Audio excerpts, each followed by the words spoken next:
The Carnival Barkers Dream, September 4th, 2024. I was standing on the outskirts of a small, rural-type community, and there was a big wooden and hand-painted sign staked in the ground with just one stake that read, "Carnival coming this season." The words were hard to read because the top of each letter was written in bright yellow paint, and the bottom of each letter was in orange paint. There were also fake flowers attached or stapled to the top of the sign, in that same bright yellow and orange. I saw a long road into the community, lined with houses, farms, grain silos, and businesses. No sidewalks on the sides of the road, and the ground was dry, with no ditches either. If you've driven through southern Indiana rural areas, that's what it looked like to me. There were people outside, sitting all the way along both sides of the road in those 70s-style lawn chairs with the straps that you would sit on. They were waiting on what seemed to me to be like a parade. The kids had buckets and things in their hands to catch candy. I grew up in an area where, during home parades, somebody's always throwing candy, and kids put the stuff in the buckets.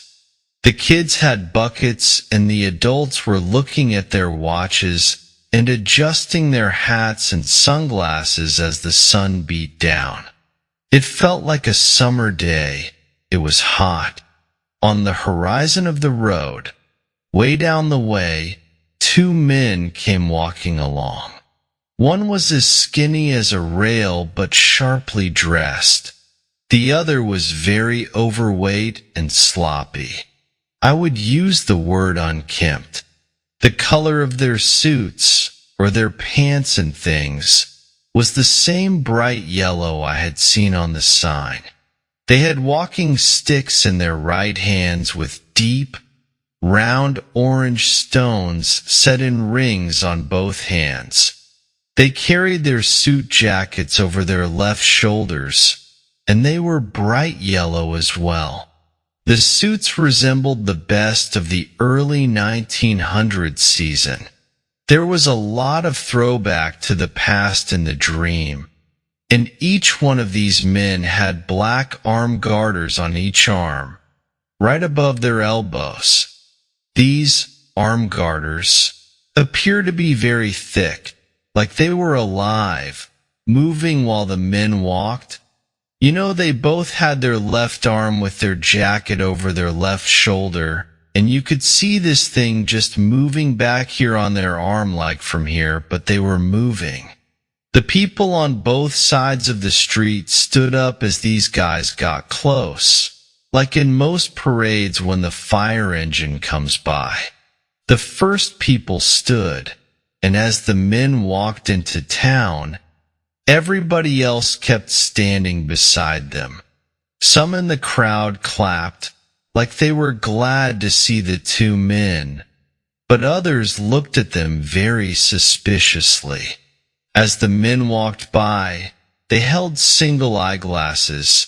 If you think back to like the Germans during World War II, some of those guys had the one glass they'd look through. It wasn't a monocular, just the one glass they'd look through.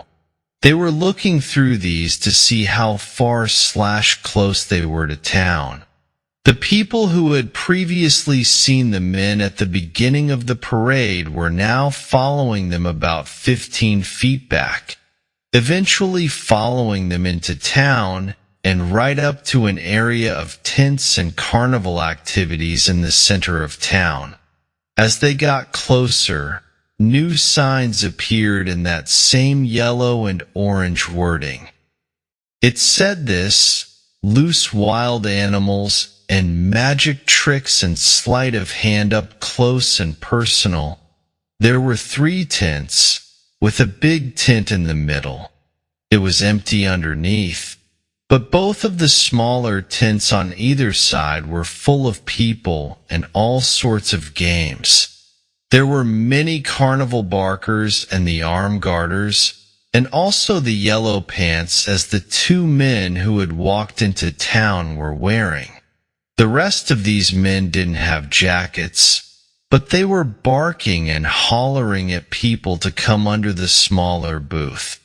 This is when things started getting loud in my head.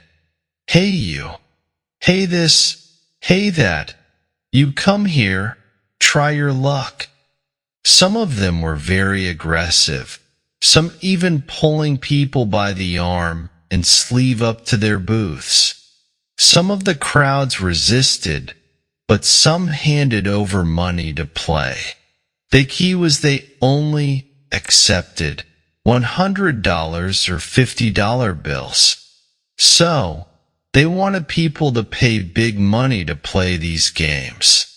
There was a big ring toss game in the middle of one of the smaller tents that everybody was crowded around. The peg seems to be about 2 feet off the ground, but they were connected to miniature municipal structures resembling a city landscape. So imagine a pole and a house next to it. Imagine a pole in a hospital, kind of, you know. So, you're going to be throwing rings over these things. Imagine a pole the size of that cane with that small miniature farm at its base. There was a bank, a hospital, a school, the word funeral parlor. There was a sign that said funeral parlor, which typically we don't use that term. I have a friend who works in the agency, and he said funeral parlor went out in like the early 1990s, and it was just funeral home, but funeral parlor was what it said on there. There was a grocery store, a retail store, a figure of a locomotive engine, a truck with a city insignia, and a church. There was also a water office, a gas station, a farm store with square hay bales piled out front, and there was a library. So each of these little miniature buildings was near a pole in this big area with the ring toss. The Barkers were watching the two men who had walked into town and were getting signals from both men as to whom to bark at to step up. The two men were separated, but they were pointing at mostly men from behind them, like that one, get this guy over there, guy in the hat, that sort of thing. Okay, the kids were mostly in the background, but they were straining to see what would happen. So people are watching the game. They're watching these people. They're watching these two guys, or they're watching the Barkers, not the two guys.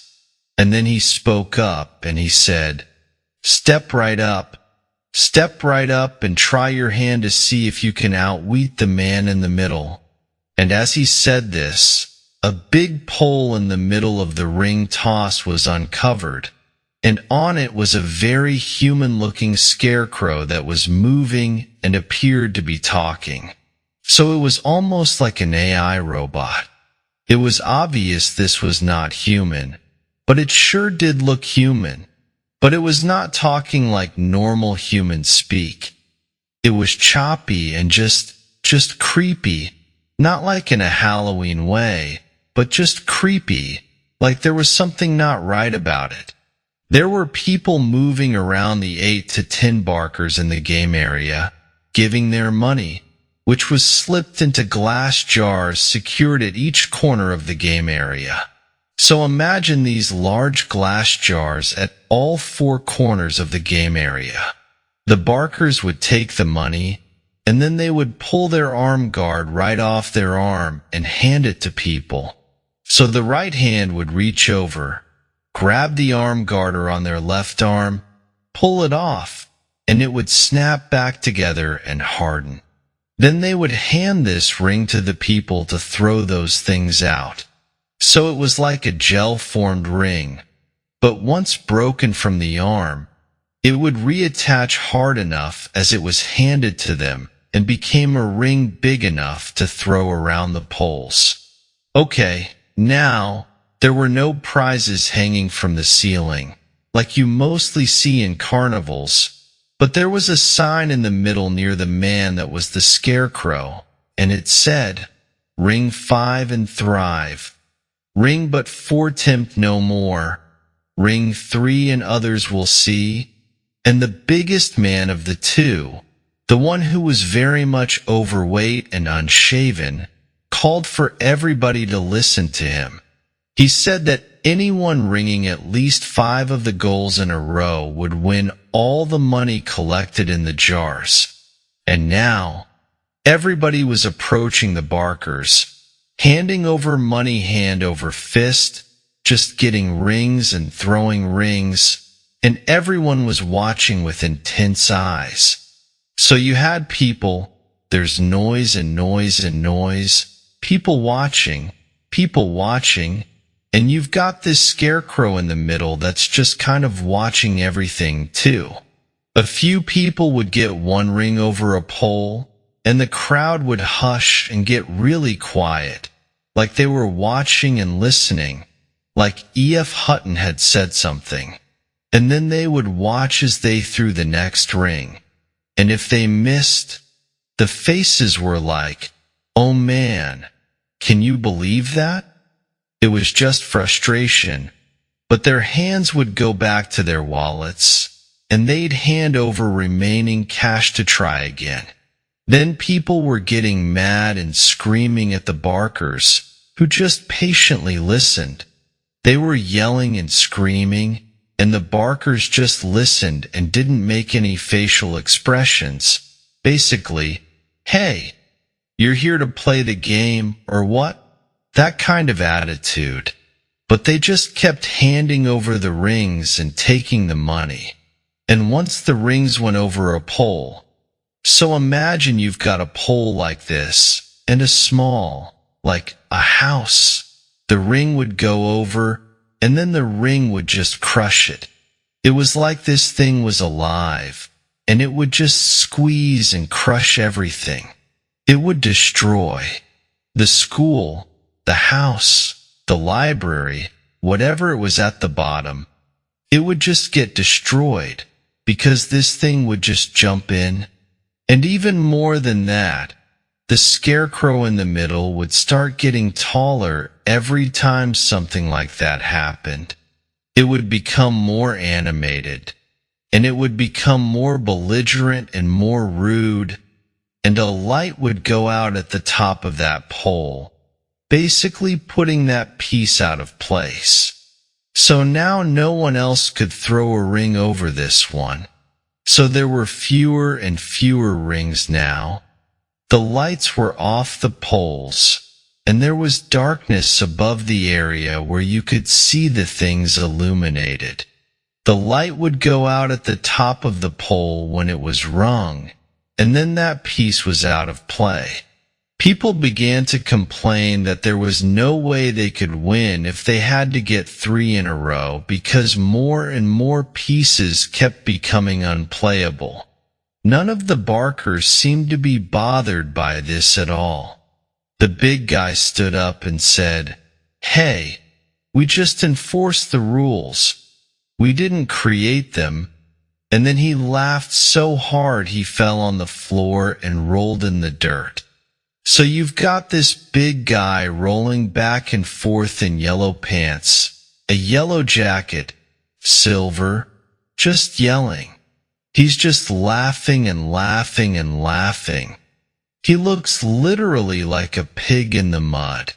People started leaving, and the ones who had tossed the rings had a dirty ring around their wrists and even around their necks.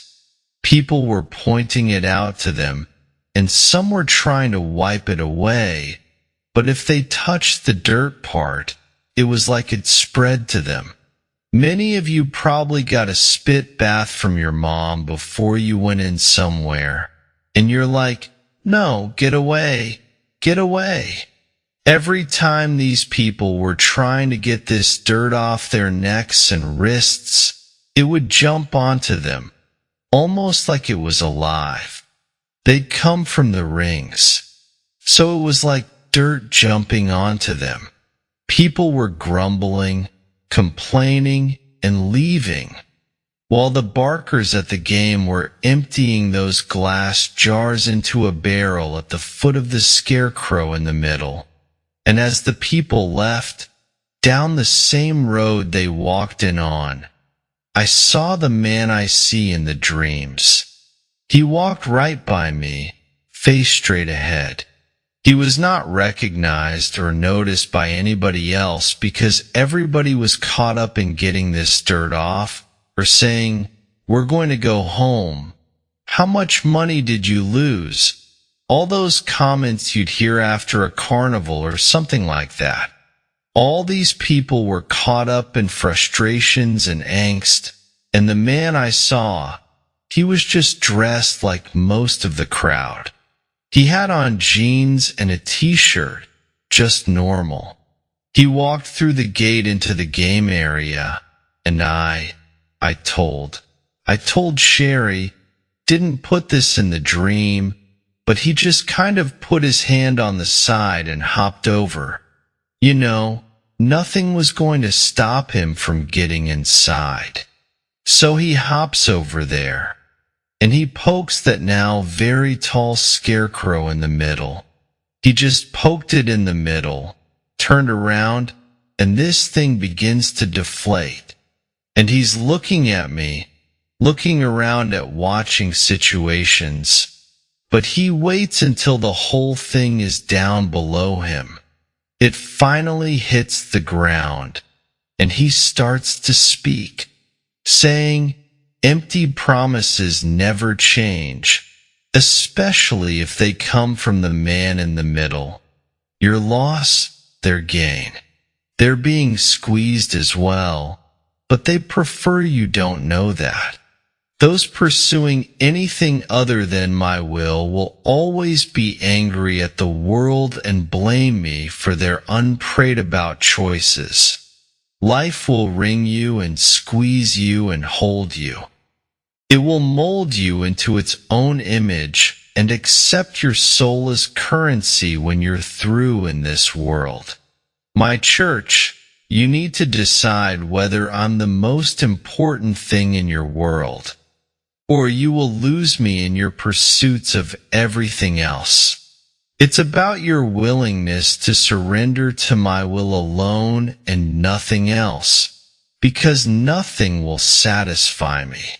The man in the middle is just a shallow and hollow example of who you are, built up on the traditions and ideals that don't fulfill you spiritually. Sacrifices made to move you forward in your career or what your idea of success looks like, and it's not even close. Close doesn't count, and even though you know it, you remain unmoved and unfazed. But I am not. My standard has never changed, and it won't. Don't be found wanting, because now is when you cannot be found wanting. At this moment he bends down, he picks up a rock, just a big rock almost like a geode. If you're from the Midwest, probably know what a geode is. Just a rock about the size of about a softball. He's starting to get ready to walk off. He just looks up, he grabs this rock, and he throws the rock way up in the air and starts walking. He never turns around. He never looks back. His face is like flint. He's going down the same road he walked in on, the same road those two other guys came in on. He never turns around.